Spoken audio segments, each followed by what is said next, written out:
All right. Hi, everybody. I am Dr. Amy Nelson, and we're going to talk today about a really interesting conference that I just attended. And there's a lot of great talks, but one of them that I'm a little bit obsessed with right now is actually the myths of obesity talk.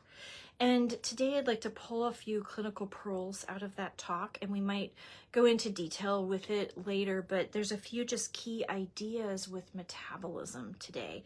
And I thought it was wonderful to learn that because it definitely kind of, it goes up, it kind of goes into rewiring our current thinking about what weight gain is about. It's not about calories in and calories out. It's not about eating less and exercising more.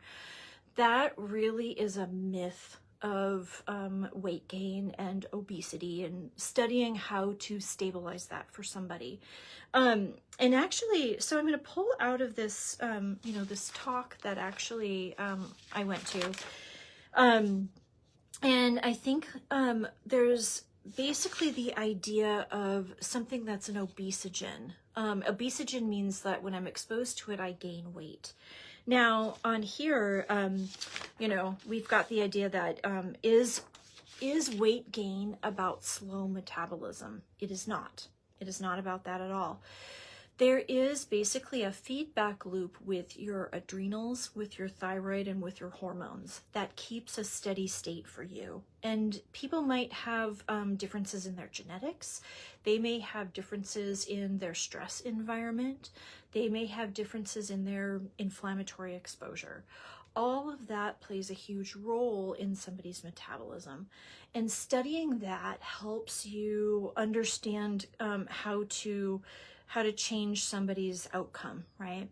And we want to be careful with body dysmorphia and helping people feel value in themselves no matter what they look like. That is super, super important. So as a practitioner, I really pay attention to the language around, hey, I'm going to feel better about myself, and I'm going to have less grief, and I'm going to have less stress when I look this certain way, right? Like, that's something to really work on for yourself, and even going into therapy about, because really the unconditional love you have for yourself, we want that there no matter what body size, no matter what. And it's important to be in a world that nurtures that for you as well, being around friends who love you no matter what, family members who love you no matter what. If there's that type of conditionality to that, that's an unhealthy dynamic, and it's really okay to really recognize that type of stuff, right?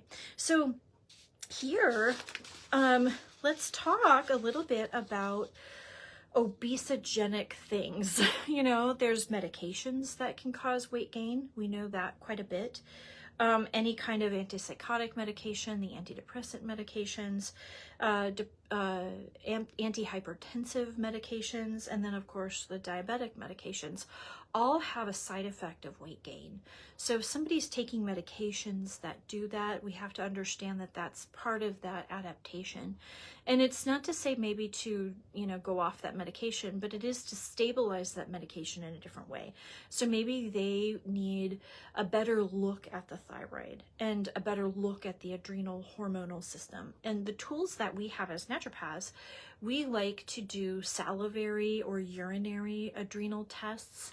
And we like, that is something that can really help us understand the diurnal rhythm of cortisol. And we can also understand the free levels of hormones. So that tells a really good story that can help us understand energy levels, hey there, and it can help us understand the metabolic situation, an adaptation with the metabolism. Now remember, thyroid and adrenals are really closely linked.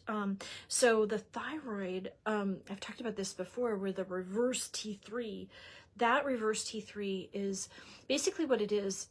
Cortisol, if it's elevated and wants to signal to the thyroid to slow down metabolism, what it will do is actually deactivate the TPO. So here's the mechanism. You've got T4 converts into T3 by way of the TPO, thyroid peroxidase, the enzyme.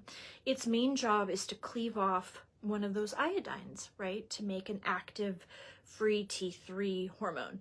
That is the main metabolic guide in the body. So free T3 is kind of the meat and potatoes of your metabolic rate. It really is absorbed by the cell, and it really determines like the speed of DNA replication. You know, so there's a lot of other things that go on with T3, but that's a main one that can kind of help you with your, you know, cellular turnover, your metabolic rate. So if cortisol is going on and the body's like, whoa, cortisol has been happening, cortisol will signal up to actually, it has a dynamic with the TPO that will make a reverse T3, meaning like it is kind of a backwards T3 that doesn't get absorbed into tissue. It's a useless T3. I shouldn't say useless. It probably has a role for slowing down thyroid, because really the T4 is what reflexes back to the pituitary to adjust the TSH. So TSH is thyroid stimulatory hormone. And so that is what we kind of measure to determine hypothyroid and hyperthyroid. So it's the pituitary outcome. So the interesting thing is that cortisol will deactivate the you know, the T3 production. So you can measure that. You can measure it. And its sweet spot is 9 to 15. So if on the blood levels it comes back above 15, even into 20s, we know that there's been a cortisol feedback loop, and thyroid is kind of struggling with that. Could the TSH be normal and the free T3 and free T4 be normal? Yeah, it can be in the middle of that adaptation in some way, right? But you know, if your person is definitely like, gosh, I'm tired all the time, I just don't, you know, have my will to do anything, and I can't lose this weight, it's really been hard. So that resistance weight loss piece, if the reverse T3 is in that elevated state, yeah, you won't lose weight. You have to reprogram that cortisol communication with the thyroid. And of course, that's about stress management, you know. So that is kind of, you know, part of the story with that. Yeah, other obesogenic conditions. So there's medications that we just mentioned. The epigenetics, some people will have an epigenetic situation with their flora. So research has studied the difference between the microbiome of a person who has, you know, an easy time losing weight and a person who has resistant weight loss. Their flora is off. And there can be different genetic predispositions for that too. So studying the gut inflammation, studying the diversity of the flora makes a lot of sense. There's epigenetics with how well we handle stress. That's the whole methylation piece. Remember, if we've got a lot of adrenaline, that's part of the adrenal aspect, which we just mentioned, cortisol, right? So stress management is really about, it'll send a signal to adapt the thyroid, right? So we want to dive into all of that, because that's really the root of the issue. It's not just to say, hey, I'd like you to exercise more and starve. Well, if a person is stressed out and they have that advice, what's going to happen? Oh yeah, a deeper adaptation into the thyroid and the adrenal system, right? So a lot of times you want to provide good nourishment to things. Yeah, so the epigenetic adaptations for stress management, for the flora, you know, different ways we detox. There's epigenetics on how well we make glutathione. Some people are great at making major detox pathways in the liver that help them reduce their inflammation. Some people are slow at it, right? So that adds up into how well somebody, you know, maintains their metabolism or not. What else on here? Yeah, I am, this is something I'm going to probably talk about next time, is more the neuroendocrine disruption that happens in metabolism. So neuroendocrine, hormones and the nervous system are best friends. In fact, they're not one and the same. I mean, they're not one and the same, but they're so closely regulated to each other that you really have to not just consider one without the other. So estrogen and serotonin, we've mentioned that quite a bit, progesterone and GABA, testosterone and dopamine. So hormones regulate the neurotransmitters quite a bit.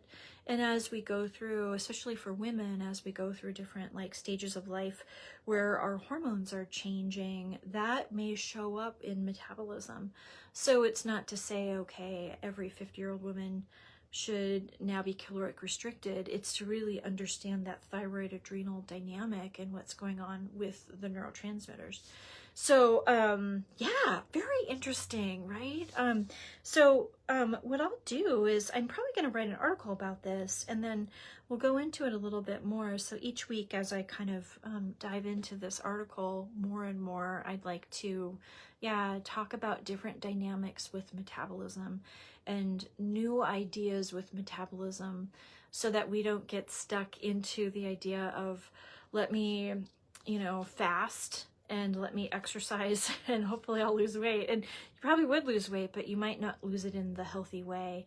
So yeah, we want to kind of reorganize how we think about that, and then, give better support to ourselves and to our friends, and make a community belief system out of this, because I feel like, society kind of has us locked into the idea that, there's a lot of fad diets out there. They have different outcomes, but I think really honing in on the understanding of what the biochemistry of changing your metabolism means, and that we want that long-term outcome to actually be sustained, So anyway, good. I think that's probably a good little chunk, right?